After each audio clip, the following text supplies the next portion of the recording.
Okay, so what I wanted to talk about in this lecture is a particular NASTRAN element that is developed to try and to alleviate some of these bending issues that we see with the quad 4. So this is well, there's actually both of them. I'll focus on the C quad R, but there's also a triangular version, a C tria R. I won't focus on this, but the concept is pretty much the same. So the idea here is we've already talked about with the 4-node quadrilateral that it has a little problem if you try to put it into bending, in that if you were to sort of put a moment on the edges, let's see if I do it the right direction. So these produce a couple.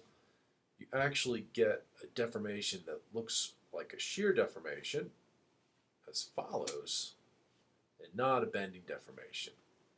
Right? What you'd really like to see is something that looks more like the pictures we draw in,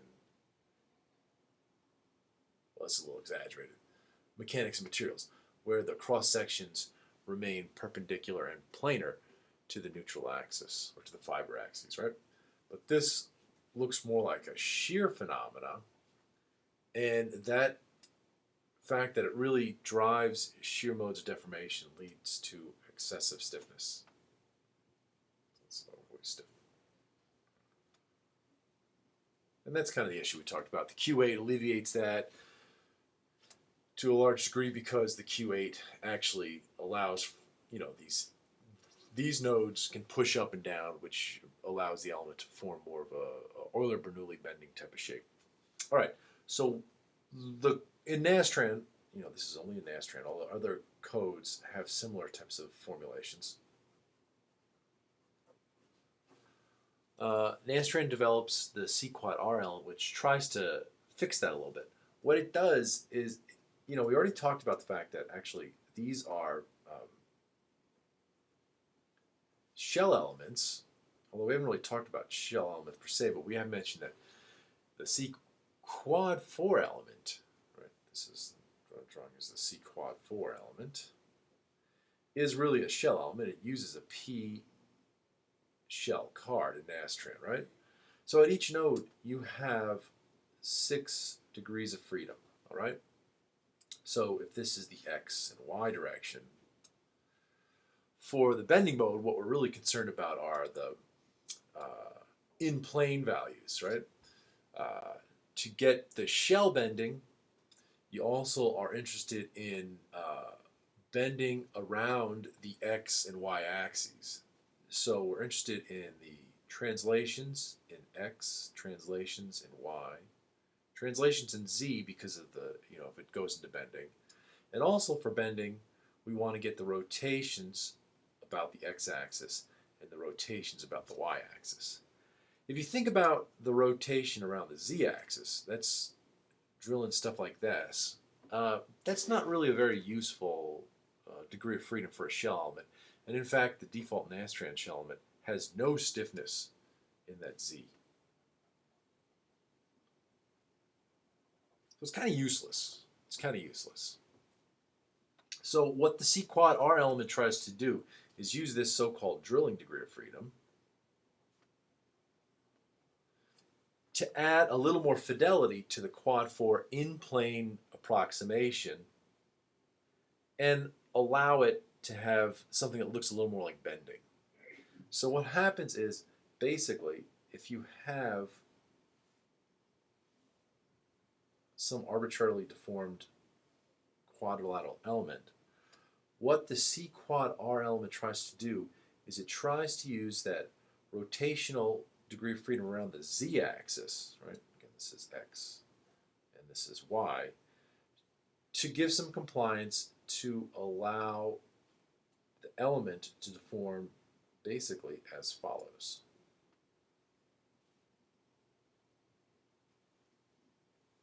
All right? So it allows these sort of mid-size to slide up. And you can kind of think of it in a sense like, if you look at the way I drew this, here's the rotation, if you will,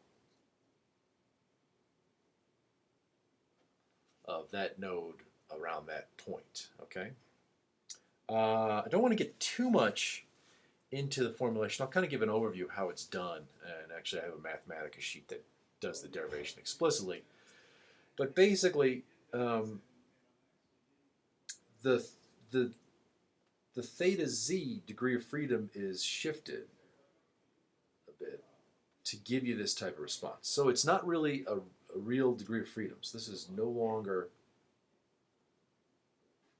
a true theta z d.o.f. It's something different. And so because of that, you probably should not use, don't try to couple the theta z d.o.f. to other elements. And I think actually the NASTRAN manual words that suggestion a little more strongly. It says you really shouldn't use these with other elements at all. But I think you can do a little bit of that. You just have to be careful about coupling that theta degree of freedom. So what this does is it gives much more improved bending response.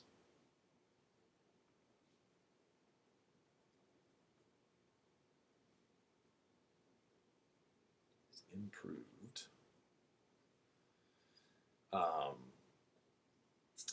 So that's the plus. The downside is it's a little bit poor for buckling.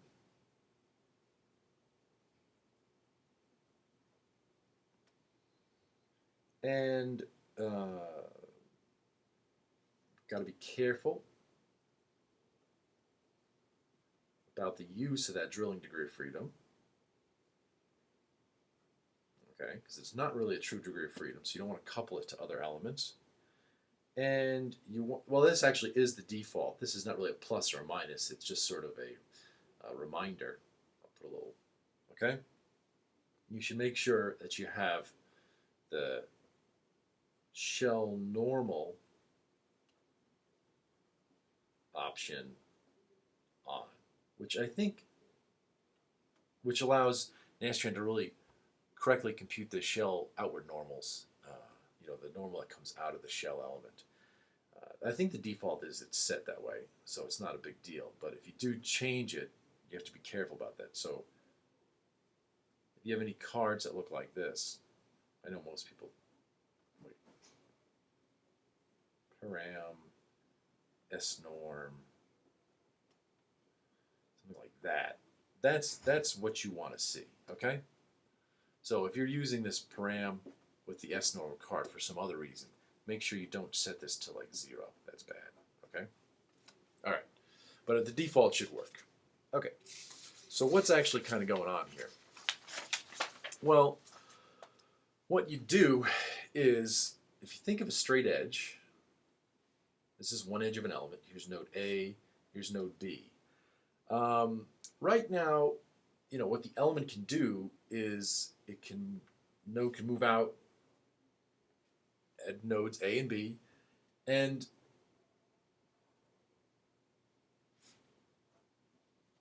the interpolation currently for a quad 4 element is a straight line interpolation between it. So this is the displacement in the normal direction, okay? So this is the tangent direction, and this is the normal direction.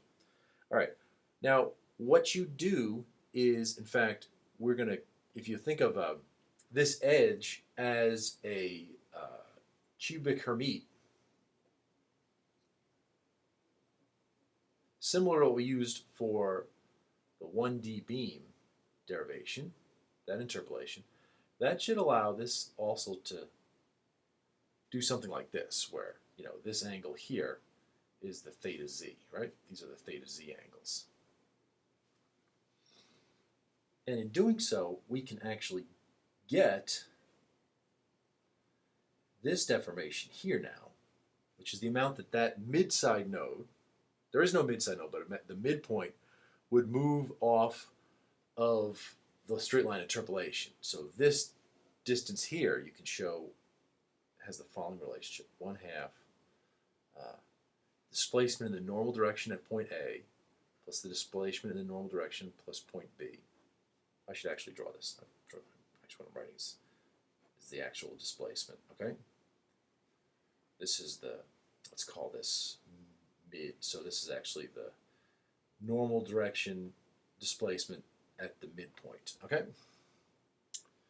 So this is what you get from the straight line interpolation, just the average of the two deformations, plus the length of AB, that's the length of this edge, this has a length AB, over 8 times theta z at node A minus theta z at node B.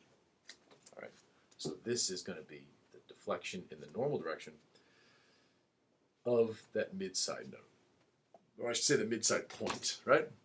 This comes from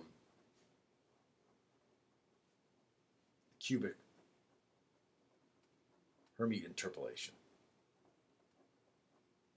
Now that's not what the Q4 element does, right? The Q4 element actually gives you the straight line interpolation, but we're going to doctor that theta z degree of freedom so it actually can deform like this Hermite on the sides, all right? So in fact, what happens is, if you think of the interpolation here, right? And actually we can even define this normal direction. The normal direction is, if I call this distance, let's see if I can draw this neatly. If we call this distance delta y, you know, that's y of b minus y of a, and we'll call this distance delta x, so that's x of b minus x of a. We can define this normal vector as minus delta y in the I direction plus delta x in the j direction, all right? And so the actual deflection at that point, at the midpoint, is going to be due to the v deflection. Now, we don't affect it in the tangent direction.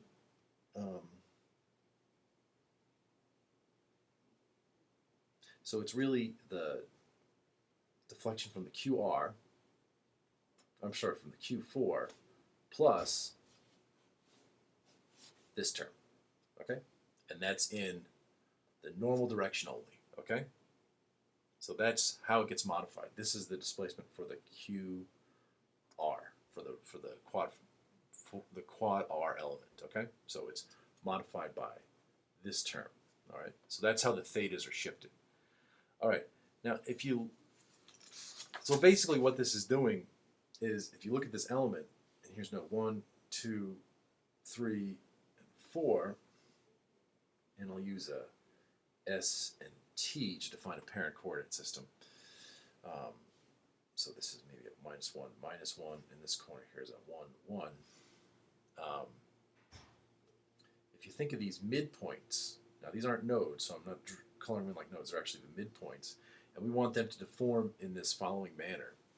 All right, what this effectively is equivalent to is, if we define the following interpolation, we have basically 4 more degrees of freedom in this mid-plane deformation due to the thetas, right? We've added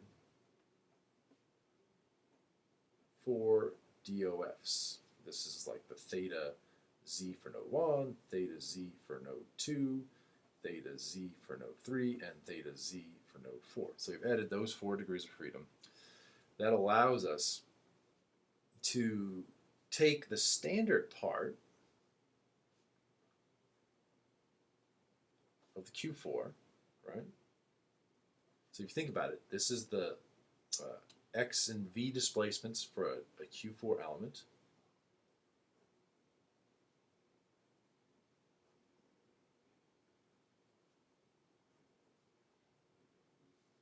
Oops, 8y, okay? Right, that's what we'd have for a Q4. And now we can add on 4 more terms. So you could add 2 onto this and 2 onto this, but then it's going to cause some asymmetry. So in fact, what we do is we add the same 4 terms, so there's going to be a coupling. So I can't add, you know, if you compare this to a Q8, you would actually be adding 8 terms, 4 onto this and 4 more onto this, because at each one of these mid nodes, you would actually have 2 additional degrees of freedom. But we don't have that. We can only move 1 degree of freedom here. Basically, we're shifting the thetas, okay, to the mid-side nodes, by this, mathematically. So I can only add a beta 9, a beta 10. Well, let me do it on the next line. Beta 9, beta 10, beta 11, and beta 12. Now in the Q8, I'd add new beta terms here, but I can only add 4. So I'm actually going to add the same response. So they're going to be coupled a little bit, all right? So it's not quite the same fidelity as a quad 8, but it's much more improved in bending. And the terms we're going to add here are the x squared and the y squared, basically the bilinear, the biquadratic terms, x squared, y squared, and then the x, y squared, and then the x squared, y, x, y squared, x squared, y. So you can see here, we've now added only 4 more betas, right? And that's in terms of the thetas. And now for the reproducing conditions, okay, you have the same reproducing conditions at the nodes, but now we can also use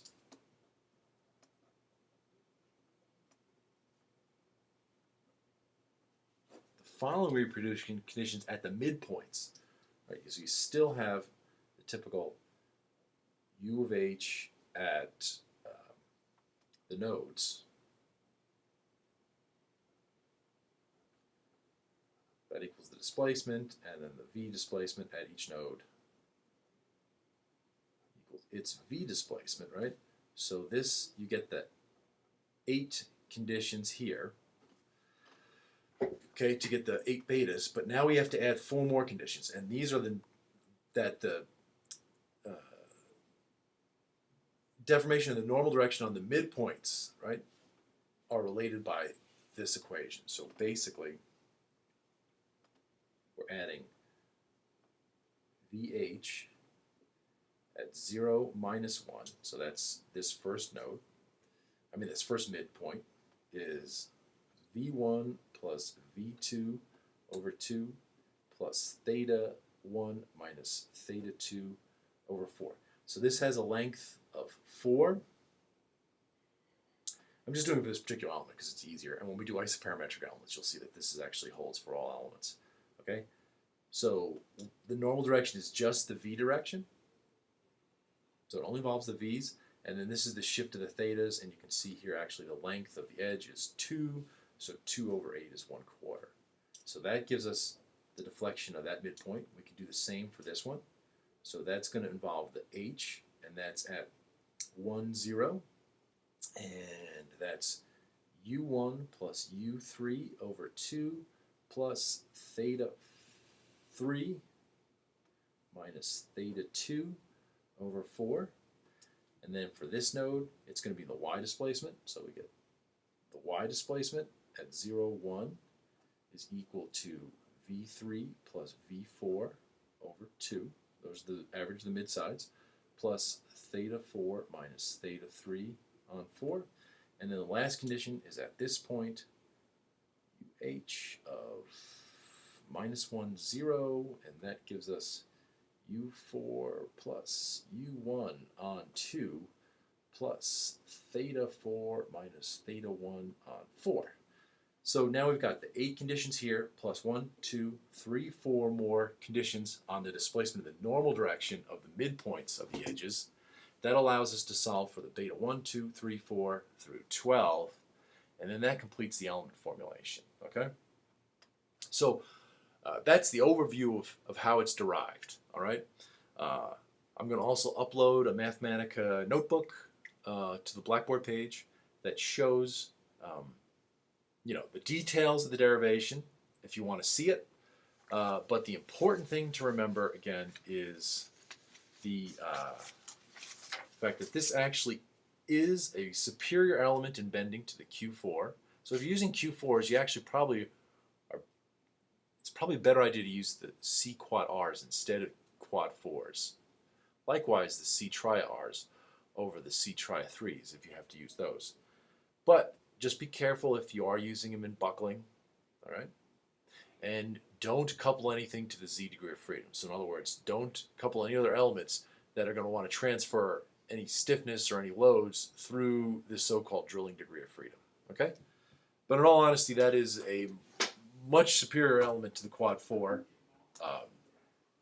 And by that simple little fix, it actually does much better in bending. Not quite as good as the quad 8, but very close in bending. Okay, very close in bending. So, okay, that's it.